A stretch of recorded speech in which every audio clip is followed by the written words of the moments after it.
So, George, you found out that you were being deployed to Vietnam. Obviously, it's a war that's been sensationalized across history, both at the time and after. What were your first kind of thoughts and feelings about being deployed out there? So Vietnam was something special. We knew it was a hot war. We knew it was a violent war. And we knew it was a very unpopular war back home in Australia. And so it was with mixed feelings that when the posting order came through and saying, Hulse, you're off to the 1st Field Squadron Combat Engineers, and you've been promoted to lieutenant to do it, that I thought, okay, now here's the big test for me. Do I really want to go to Vietnam and prove it? Well, that's the only place I can. And I knew I was in for a huge challenge. So, whilst there was not a lot of trepidation because our training was very good, I was in the regular army. I was a regular soldier. I was a commissioned officer. And as a result, it was my turn to go. It was my turn to find out what it was all about. And hopefully the war would end soon. And I was wrong about that. And so, it wasn't so much the posting order sending me to Vietnam that was the most dynamic part of the whole experience. It was when I landed in to the squadron in our base at Nui Dat, and I looked around, and here's all these sappers with their combat gear, and it included explosives on their back, detonators, detonating cords, safety fuse, rifles, mine detecting kit, their combat infantry load as well. It made me realise, and they're all covered in red dust and mud, and it made me realise this is going to be a tough assignment. Vietnam really was, from day one, quite a learning experience. It wasn't just eased into it.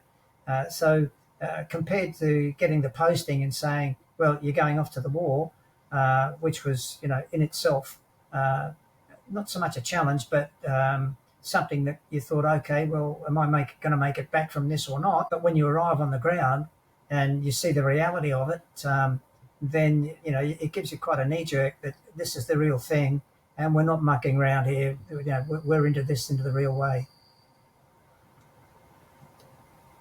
One thing that you said there, which I think it's quite easy to forget, active combat is a very dangerous place. Like, am I going to make it back from this? How did you manage to, how do you square that in your mind? Do you push it to the back? Is it something that you deal with? Well, there's a couple of things that happen here, and that is that I went into this with a degree of excitement, not knowing what was coming. There was a challenge there. The big thing was I was a lieutenant, and if a lieutenant makes a mistake, it's generally a terrible mistake. And in fact, the lieutenants had a bit of a you get the job done, but you keep your men alive, because we all pretty much knew that we weren't going to win that war. When the firing starts, uh, if you've got any trepidation about your command and leadership, you better put it in a bin and walk away from it, because if that's your job, you better get it done and you better do it right. And if that happens to be in the middle of the night in the pouring rain with everything going wrong, that's bad luck. That's what you've got to face up to, and just put up with it. And that can happen from day one. There's no easing into it. There's no induction into the war. Day one, if the enemy hits you, you better be prepared to respond to it.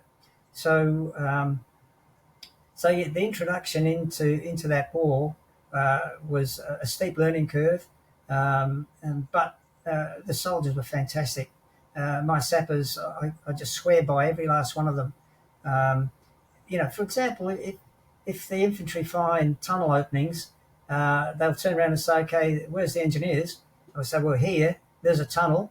Now, before you go down a tunnel, there are two possibilities for it.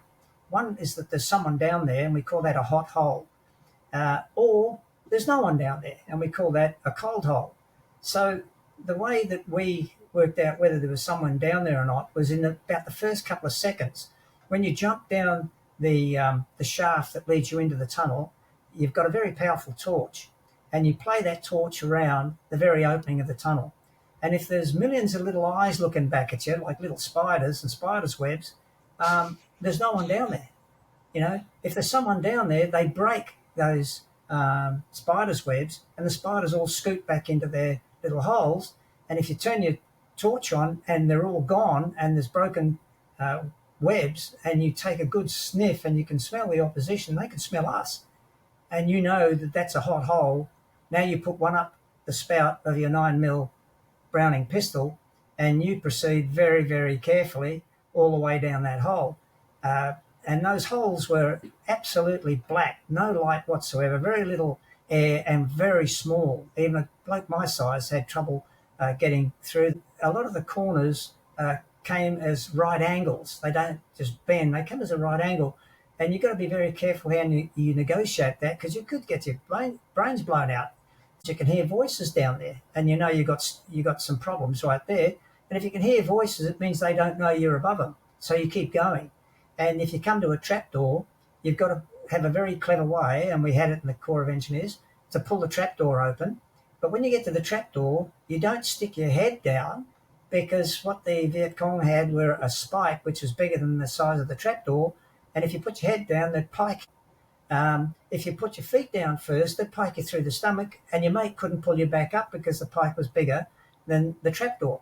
So what you did was you put your torch on a string, and you spun it, and you put it down that hole, and you watched where all the shadows were coming from, and you listened very attentively before you put your head down and took a look. And, 10 times out of 10, there was no one down there. And so we'd get down to the next gallery, and we'd go searching that. And we did that gallery after gallery after gallery. And it's like a small city under the ground. But your heart's in your mouth the whole time. And it's very rare to find someone coming the other way. But a couple of us had that experience. And it really is violence down a dark hole in the heat, and very little air. And here you are letting drive with pistols, and all they do is just blind you, and then they choke you with the smoke. Not a pleasant environment to have a fight down a tunnel. And so you line that sort of situation up, and you say to your sappers, okay, you and you, tunnel. And they'd almost try and beat each other. You'd think most sappers would say, oh, well, why me? About someone else. Not once. If there was a tunnel there, it was our job, down they went. And they'd almost fight each other to see who was going to go down first. So the soldiers were superb. You just couldn't ask for better soldiers. And so the tunnels and the mines the proximity of the enemy, because they could shoot and scoot. They just pop up out of the jungle, take a couple of shots with their AK-47 and run for their lives. And there's not much you can do about something like that except to pursue the guy. And this is where dogs came in again. So we had 11 tracker dogs in Vietnam with the infantry, and they were superb. And they would very quickly follow up where the enemy had disappeared off into the jungle. And quite often we'd find them, and in some cases we actually jumped them and captured them. They didn't realise that we were chasing them up so quickly, but that was thanks to having a dog. I can imagine it was an incredibly difficult scenario to be in. And I guess returning from Vietnam, we know, as you've just been talking about, it was an incredibly violent war. There was a lot of, again, sensationalism in the media. One of the quotes I've got here kind of about you that I've found in an article is about noticing the effect that the war had on veterans' mental health. I was just wondering if you could touch on that. One of the sad things about the Vietnam War was that when the Australian soldiers returned from it, there was no victory parade, there was no march down the main street for most of the soldiers who came home. But what was waiting for them was, in many cases, was scorn and rejection. And so when they got back to their families, quite a few of them were not welcomed, even by their own flesh and blood. This is not right across the board, of course, but for those that it affected them most profoundly. And so what happened with them is they internalized their problems. And that was the start of their problem. And before long, they were suffering from PTSD and didn't even know what it was. They didn't even know why they were suffering from it.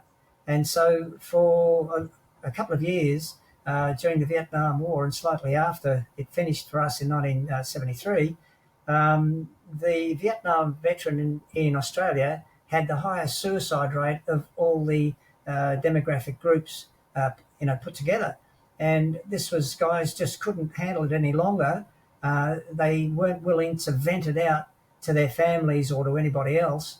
Didn't understand what they had, couldn't work through their nightmares and worse still their flashbacks, uh, and um, and so decided to end it for themselves. And this was devastating against the rest of us too, because quite solid guys, fellows we'd never thought would ever top themselves, were doing it, and so this really rocked the rest of us. Uh, when we came home and we had our nightmares and flashbacks as well, we found it was better not to speak about it, because if you did, that was seen as a sign of weakness, that you couldn't handle it. You couldn't take the heat. And if you can't take the heat, don't get a job in the kitchen. So here we are. So we internalised it also in the regular army. But at least we were still in the army. We were still sending soldiers to Vietnam and receiving them home. And when we received them home, we knew how to treat them, and we knew that we needed to sit and vent, let them vent on us if they wanted to do that. But that was not the general philosophy. That was just something we did personally. It wasn't for many years later that someone came up with the term of PTSD, post-traumatic stress disorder, and that we needed to vent, that we needed to talk about some of the bitter experiences. You know, when a 19-year-old soldier watches his mate get his head blown to pieces or into little body parts, and he puts them into a rubber bag to send home to his parents, that's something he's not going to forget. And when you close with and have to kill or capture the enemy, that experience itself is something you never forget.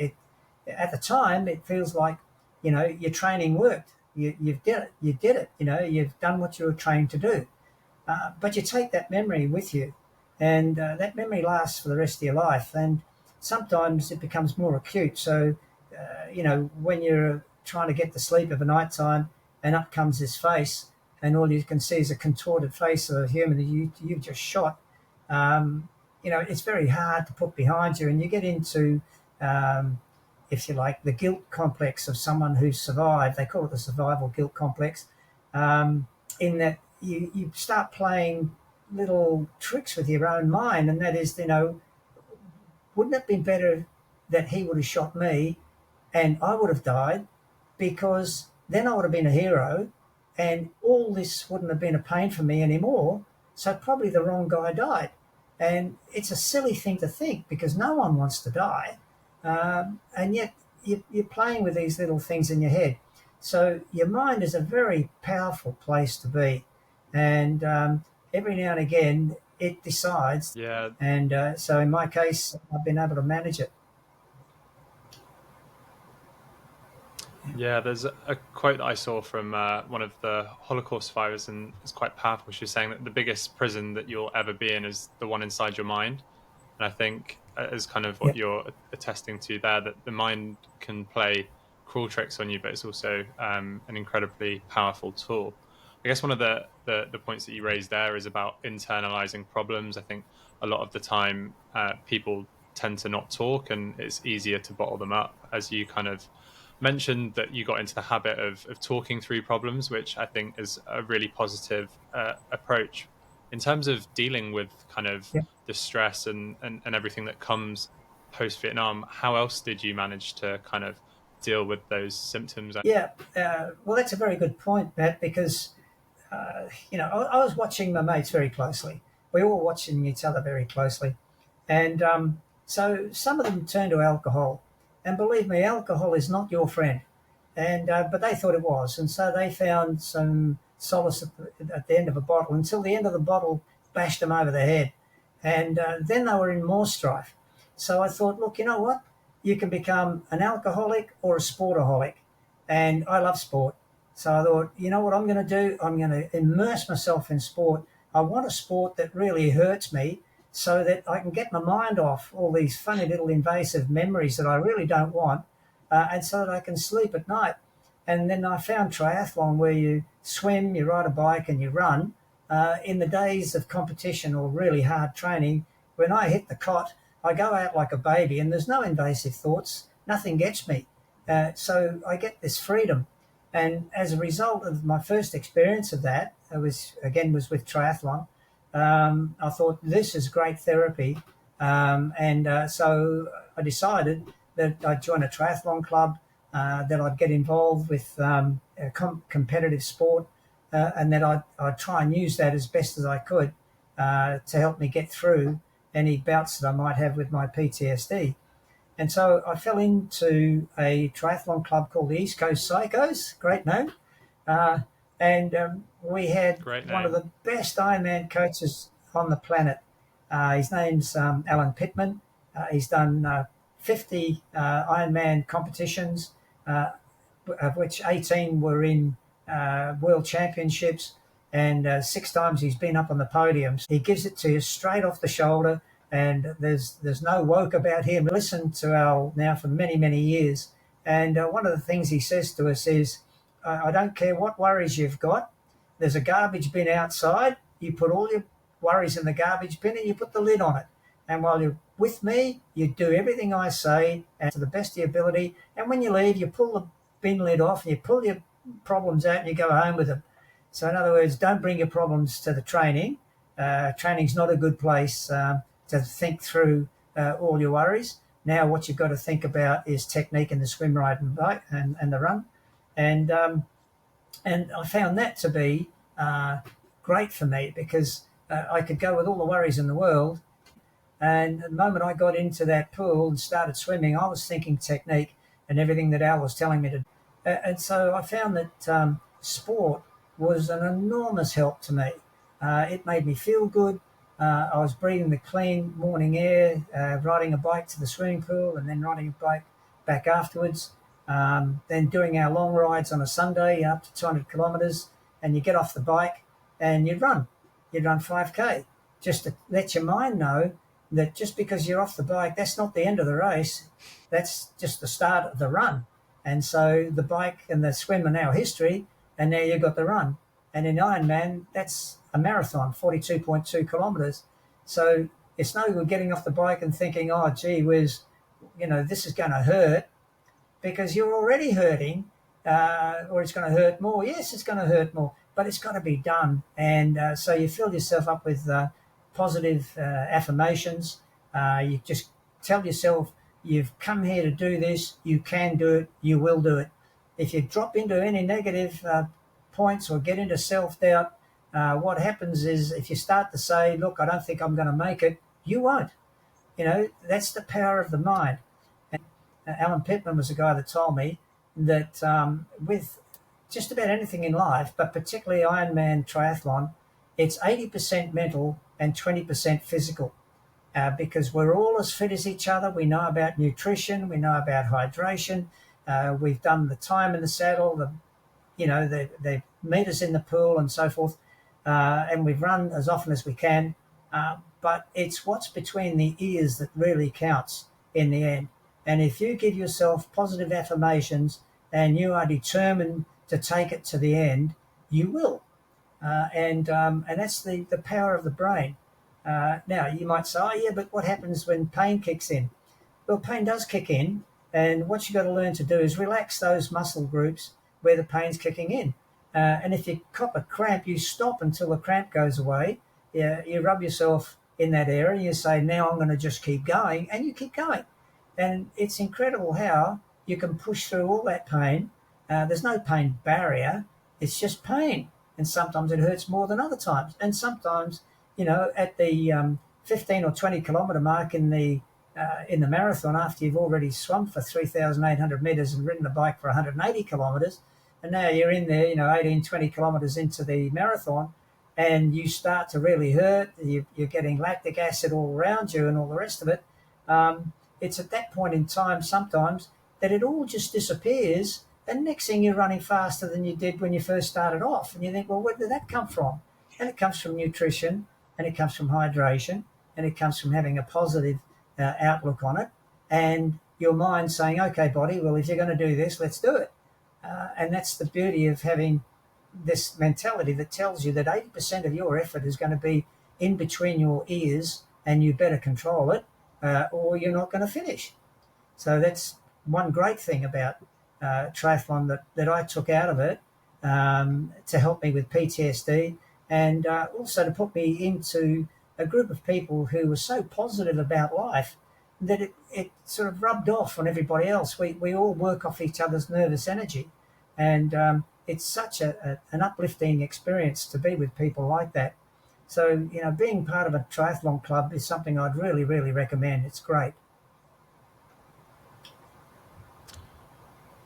Yeah, no, amazing. And one thing you touched on there was kind of a sense of community. Now that kind of you've retired and I mean you're participating in Ironman and triathlons, how important is that sense of community to you?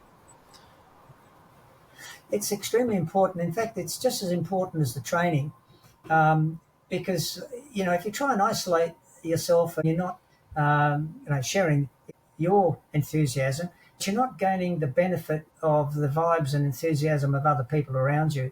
And it's so good to be able to get into the pool or ride a bike or run when you're with a group of people that've got the same ambitions. The races that you've already done, they're history. Okay, they're a great part of your base load, but now you're looking forward to the next race. Then you're looking forward to the future. You've got something out there. It's not with you yet, but it's going to be. And so this gives you positive affirmations just because you're with other people who've got the same ambitions, and that in itself is very uplifting. So it's as much, if you like, as important as training, as it is in your own mental and physical development as you go. Perfect. And I know we've touched on the word Ironman, but I'm conscious that people that are listening might not fully know the full extent of that. So an Ironman, can you just remind us of what the distances are for that, please? Yeah. So the swim distance, I might say, is theoretical. So the swim distance is 3,800 meters. Now, the reason I say that's theoretical is because it's diabolical how they measure that 3,800 meters. It's right up the line of the floating buoys. So if you're a professional or elite athlete, you can swim right up the line of those buoys, and you'll do your 3,800 meters. But when you're an 80-year-old athlete, if you try and swim up the buoys, you're going to get swum over and knocked and all the rest of it. And there's an absence of malice. No one's out there to try and hit you deliberately. But if you get in the way and they swim over you, you're going to cop elbows and knees and feet. And so for folk like me, we swim well away from the buoys, which means we're swimming far further than 3,800 metres. So it's a bit of a dichotomy. The older they are, the further you swim. But nonetheless, I can still do 3,800 metres in theory, say 4,000, in an hour and a half, which is not a big ask. It's as long as you've got the technique going and you've got your positive affirmations going, you just swim for an hour and a half as hard as you can go, and you've done 3,800 metres. Then when you get out of the swim, you go through a transition where you transit from your swimming gear into your cycle gear, and then you get on your bicycle and you ride for 180 kilometres. Now, that's no short distance. And I've got to confess to you that there's not a Ironman event anywhere that I've done where that's been easy. It is not easy. At around about 120 kilometres, everything begins to hurt. Even your eyelashes are beginning to hurt. But you just simply know that you haven't got that far to go, and that as long as you keep up your hydration and nutrition and your positive attitude, and you push as hard as you can at the appropriate time. So the bike is a challenging part of it, particularly if there's hills involved, and you do that for 180 kilometres. And then when you get off the bike, you go through another transition and you get into your run gear, and you set your mind now for running a marathon. And the marathon is 42.2 kilometres. There are time limits, and the time limits are that from the time you enter the water to the time you get off your bike, you've got to do that in less than 10 hours. Now, if the technical officials can work out that you're just not going to make it, they ping you right there. They stop you and take a number off you and say your race is over. and there's no point in you continuing. So most of us do make it, the very few don't. And so then you've got, in most races, it's 17 hours to get the whole job done. Now, the incredible thing is that some of the young champions can do it in less than 8 hours. They swim 3,800 metres, ride a bike for 180 kilometres, and run 42.2 kilometres in less than 8 hours. And some of these guys are running a 42.2 kilometre marathon in 2.5 hours, which is what the champions run when they haven't swum and they haven't ridden a bike beforehand. So you can bet your life they're all in excruciating pain, but they're there to get the job done because they're professionals. The rest of us don't hurt any less, and some of us, particularly my age group, 80 to 84, we need that whole 17 hours, except at Cairns Ironman. Cairns Ironman wants you to finish the whole thing in 16.5 hours. So they take 30 minutes off you. So for the older guys like myself, we really have to push ourselves the whole way to get it done in 16.5 hours. And I was the only one in my age group. So I have a boast that goes two ways. So I won in my age group, and I also came last in my age group, simply because I was the only one in it. But the thing was that during my run in Cairns, when I had set up my Garmin watch incorrectly, and it told me that I had bags of time to finish the run. And a young technical official rode up to me on a motor scooter and said, "Hey, mate," he said, "don't stop." He said, "But according to my iPad, you're going to be lucky to have 3 minutes at the other end if you keep this run rate going. You're going to be lucky to have 3 minutes." Now, 3 minutes evaporates over 22 kilometres. I mean, if you go to the dunny, there's your 3 minutes gone. And, if you slow down and decide what you're going to have at the aid station, there's your 3 minutes blown away right there. So 3 minutes can evaporate really quickly. So I said to him, okay, what I'm going to do is I'm going to run in a negative split. And in athletic terms, a negative split is where you run the last half a lot faster than you ran the first. And so that's what I did. I just put my head down and went for it. And I did that for 22 kilometres. Now, the problem with that was, I mentioned before about hydration and nutrition. Well, my coach tells me that what you do is you plan your race and then you race your plan. But in my case, I threw that out the window. I realised I didn't have time. And so when I came up to the final turn, I realised I was running on empty. I had nothing left. And when I did the final turn, I realised that my coach would have disowned me because my head was lurched forward, my shoulders were roached, and I was taking these dolly steps, but I was going to make it. And I just got over the line. And the big thing in Ironman is that you have a commentator. And as you cross the line, if he yells out, "Matt O'Donnell, you are an Ironman," it means you've finished it. You've done it. You are an Ironman. But if he yells out, "You have finished the course," it means you're not an Ironman. So to hear your name being called and described as an Ironman is fantastic. And in my case, I had a triple whammy.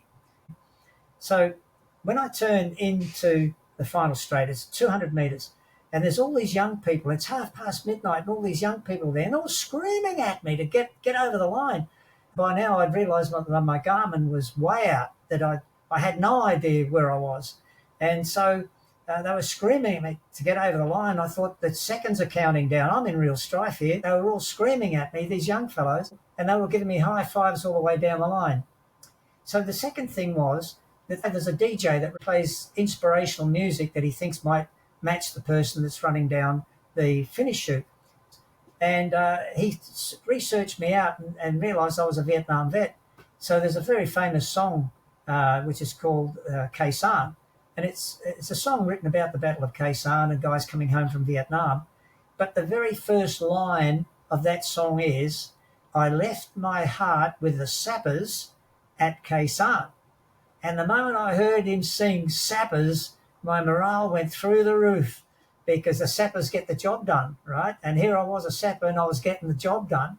And so I was as happy as could be, and even though everything was hurting, I didn't care. I was going to cross that line in time and on time. And then when Peter Murray yelled out my name and said, "You're an Ironman," I had euphoria. I knew I was going to do this again. I couldn't wait for getting back in the pool, on the bike, in the run to do the next one. And that's how it affects you. And during this entire experience, I never once thought of Vietnam. Not once. It didn't come into my mind at all. And that night, I slept like a baby. So, it works. And so I really recommend for anybody that's got these real problems facing in life, it doesn't have to be PTSD, it just can be overwhelming concerns and worries of just being a person trying to make their way through life. But if you get into these sports and you put your mind into that sport, you're going to get a lot of relief out of all the pain that you've taken on board with your real life. And chances are that the pain that you've taken on in your real life might then become insignificant compared to the pain that your body's just been through. And you might come back refreshed and restarted to take on the next day and bring on whatever it's going to bring on. So I really recommend that if you can get into something like triathlon, it doesn't have to be triathlon, but if you can get into it, put your heart and soul in it, put your whole mind into it, and you will get a lot back out of it. Perfect. Yeah. I mean, well, it's an inspirational story that you're doing this at the age of 80 and still wanting to carry on and do more Ironmans. I know for... All right. And then, George, you just mentioned there you would highly encourage triathlon. So for those people that have maybe gone and watched this video, have heard you talk about it, and want to take their first steps, what advice would you give them? Okay, start off gradually. Think more about technique than getting in there and busting a gut. It's about working your way up until you become so fit that you can now think about challenging yourself and taking it as far as you possibly can, almost to exhaustion. And don't try and train a tired body. Make sure that you recover after each session. So when you're first starting off, there's always a tendency for people to really try their very best.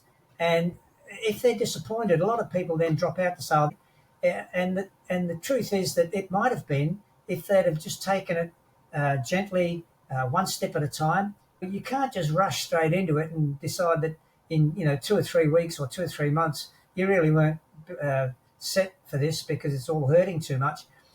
There's no silver bullet to it. You've simply got to work at it. You've got to have the determination to do it, and you've got to have a healthy lifestyle. So, a healthy life, good food, and if you want to drink in very much in moderation. It's just a case of you now putting the hard yards in and eating well, sleeping well, and having hopefully a content life if you can find one. I mean, a content life is what you make of it yourself, and that's something that you've got to decide within your own head. But it helps, so that it helps you then to concentrate on what you're doing while you're an athlete of any kind. But the biggest thing in all this, I believe, is that you need a coach. You need someone to look at you to let you know that your feet aren't in the right place, or your elbow's not right, or you're working too hard in the power stroke and the swim or whatever. So you need someone to talk you through that, and be prepared for the guy to tell you the same thing week in and week out, because you're still doing the same mistakes as you've done before. But after a while, when it becomes second nature and your coach is happy with you, you know now that you can really start piling the pressure on because you've got your technique right. And that's very important, getting your technique right, getting your breathing right, getting your head right, and before you really start to get into some really fast times. So, yeah, it's for anybody starting off in the game. Start off gently, get yourself a coach, get yourself into a triathlon club, eat well, stay away from the vices as much as you possibly can, and just stay positive about it, and you'll get a lot out of it. Yeah, fantastic advice. I feel that the hardest thing is always starting. I think a lot of people always feel reserved Yeah, about not being good at something, but it's about starting. It's about embracing the journey. It's about making incremental steps and having achievable goals along the way. Right? So what I was saying is, what happens with a lot of people who want to make the start, and I've heard this so many times. People say, "Oh, you know what? I can't swim," or "Gee, it's a pity I can't run," and then they write the whole thing off based on that negative assumption. What I suggest they do is, if they say, "You know what? I can't swim," get a coach, get in the water, and start. And if you only go 25 meters on day one, that's fine. If you make it 50 meters on day two, you're improving. And by about week 6 or 7, you're doing 1,000 meters. And all of a sudden, you can't swim turns into, hey, I just did 1,000 meters. And so that's what it takes. It takes the ability to say, look, I'm going to give it a try anyway, and I'm going to get some help to get me started, rather than say, look, I was never a good swimmer, or I can't swim very well anyway, so I won't even start. That's not the way to do it. Yeah, I'd agree. And I think one thing I just kind of want to echo there is about asking for help. I think a lot of people are often too proud to ask for help, but I think especially in the sporting community, I think if someone came to you, or do you know what I mean, one of your friends, I think everyone would always offer some advice or some help on how to take those first steps. So Yeah, yeah, if you're at home wanting to start correct. something, then always feel free to reach out to those that are in that at that level that you want to compete at, whether that's work or sport, I'd say.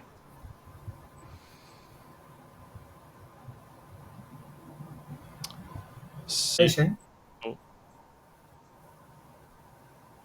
so I also believe you're working on a project in France. I'd love for you to be able to tell us some more about that. yeah, thank you, Matt. It's a project I really love. It's we're building a monument to every Australian Army engineer unit that was involved in World War One. And we're doing that because, as a result of some research we did in the First Field Squadron Association of the Royal Australian Engineers, we discovered that our World War One sappers were unwritten, unsung heroes. We discovered that our sappers in the last 100 days of the First World War actually were awarded more decorations than if we counted all the decorations of the Second World War and all the wars since that time. And it was during that time that 2 of our sappers should have received the Victoria Cross but didn't. An enormous railway gun, but it was put down in history as the infantry having captured it. But when we checked it was 3 sappers that went forward and captured this gun from under the noses of the German artillery. But how they captured the gun was incredible with 3 sappers. When they went forward to blow the gun up. So they went with gun cotton to blow this gun up. When they got to the gun, which was driven by a steam locomotive, Les Strawn said, hey, boss, you know what? This thing's got a steam of head. We can pinch it. And so the lieutenant said, let's do it. Let's take it. So they built up some more head of steam. They coupled up the gun limber. And under fire, they moved that steam locomotive with this enormous gun until it ran out of rails as close to the Australian Infantry Battalion as they could get. And then the rest of their field company, the rest of the sappers came forward, and they took the railway sleepers and lines from one end of the gun and put it to the other end. And then they ran the gun like that all night long across cow pastures. So you can imagine the problems they had with this thing that weighed 100 and something tons, until they got the gun so far back out of the way, the Germans had no chance of counterattacking and taking their gun back. And this was done by 3 sappers and, of course, the rest of the sappers of the 8th Field Company. So that gun ended up back in Australia, and the barrel of it is at the Australian War Memorial in Canberra. In all the years that have gone by, as far as the history books are concerned, the sappers had nothing to do with it. And, you know, the Victoria Crosses and all the things that they did wasn't written up. And, of course, when we found out what they'd done, and we found out they didn't have a monument anywhere on the planet to say, good on you, mate, you've done a great job, we thought we'd reverse that and we would build a monument to them. And because we're engineers, we decided it to be a bridge. And so what we've decided is we're we're going to build a bridge in Amiens, which it was the Battle of Amiens that opened this last 100 days of the war, and that happened on the 8th of August 1918. So we're going to commemorate what the Australian Army Engineers have done by building a bridge in Amiens, and it joins the central business district with their botanical gardens. On the left-hand side of the bridge, laser cut into the safety rail will be kangaroos and Australian Army Engineer bursting bombs with underneath "Follow the Sapper." And on the other side will be the unicorn of the city of Amiens. So we'll have a French side and an Australian side of the bridge. So everybody that crosses that bridge, and there'll be thousands of people cross it, they'll see the kangaroo and they'll know straight away that this is a link to Australia, and it's to do with the Army Engineers. So that's going to happen on the 24th of April this year. We're going to dedicate that bridge. I would extol anybody that's going anywhere near Amiens to cross the bridge and just see what's been put there as a monument to the Australian Army Engineers of World War One. Yeah, well, I mean, that sounds like an incredible story, something that you expect to hear or see in a film, and the fact that it actually happened is incredible. And Yeah. amazing that you're making this wonderful tribute to them. So, yeah, congratulations, and look forward to seeing some Thank you, photos of Matt. that go live. Yep. You're welcome. So, George, when I've spoken to you before, you're someone that's full of energy and life and passion, and I've told some incredible stories, some of which we've heard during this episode. But Okay. what's the advice for staying young? What's the secret? So it's just the way you start and the way that you intend to continue that makes the difference. And I started when I was a teenager. I made up my mind that I would never smoke, and I've never smoked a cigarette in my life. That helped big time.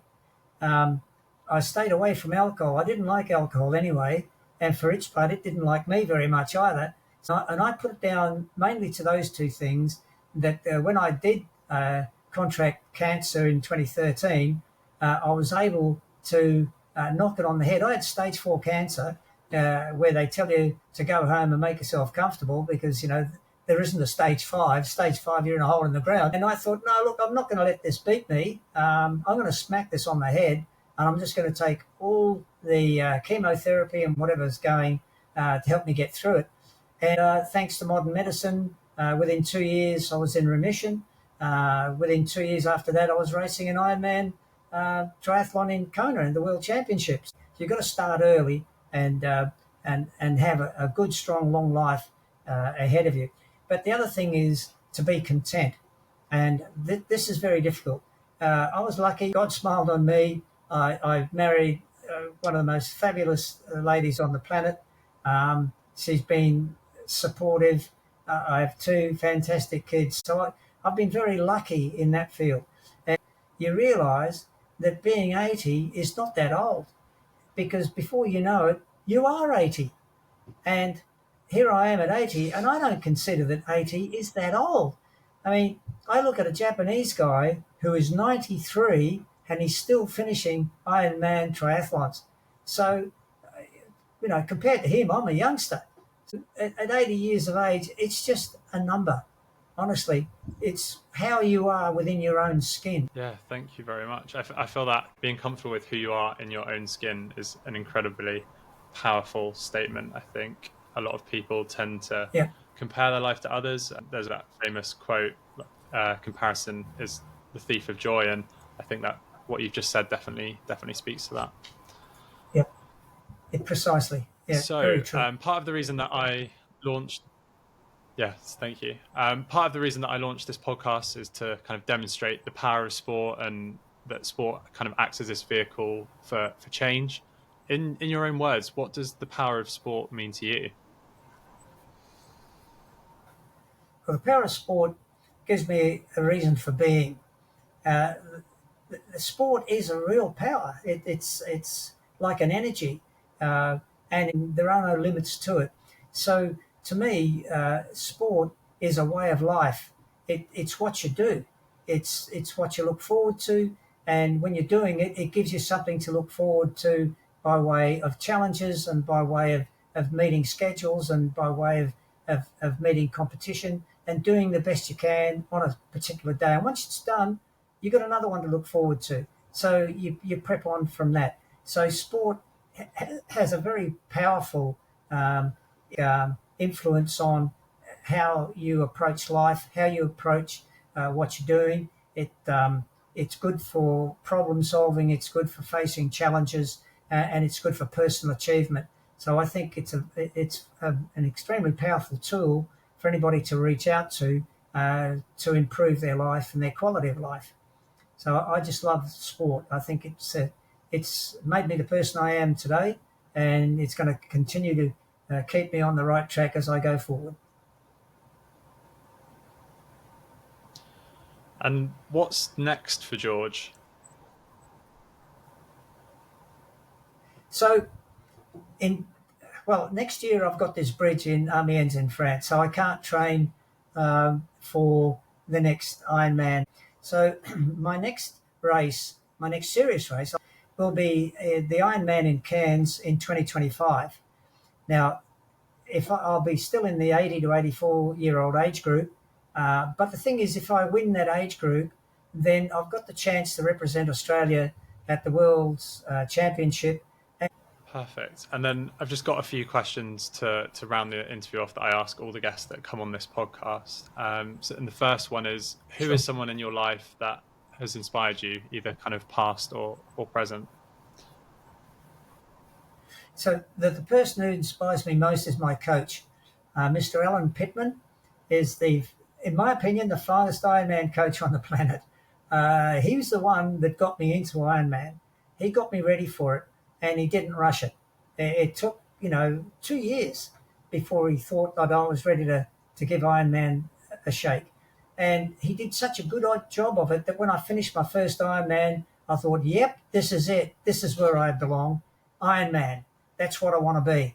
And it was thanks to him that I managed to get there. So his inspiration is what got me well and truly into this sport in a big way. Without him, I might not have entered into Ironman. I might have just stayed in the Olympic distance part of triathlon. So Alan Pittman's my man. Yep, I'd really put him forward as probably one of the most inspirational guys I've met. Amazing. And if you could leave us with one piece of advice, what would that be? Well, my piece of advice is life is worth living. It's worth every day. Just don't take days for granted. Take each day as a blessing and use it. And use it to your best advantage. Tomorrow is going to bring you opportunities. Make sure you use them when they're there and enjoy your life to the fullest, because you only get one shot at it.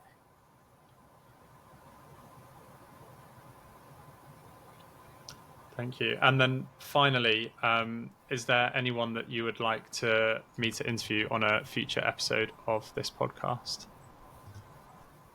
Yeah, I would love it if you could get the opportunity to interview Alan Pittman. He has a million stories, and in fact, he's written a book which is called Bedtime Stories for the Triathlete. And he goes through a number of people who started off life with great challenges, including one lady who was in calipers for half her life and then ended up being an Ironman champion herself in her 30s. So he talks about people like that. And he has a lot of inspirational stories about himself as well. So anybody that's done 50 Ironman competitions and 18 of them have been representing their country has got to know something about the sport in which they're involved. So I'd love it if you could speak with him, and with your permission, I'll go and ask him whether he'd be happy for that to happen. Yeah, perfect. Sounds like an amazing future episode. Well, George, thank you so much for joining us on the Beyond the Game podcast. It's been an absolute pleasure. You're a truly inspiring man. Thank you.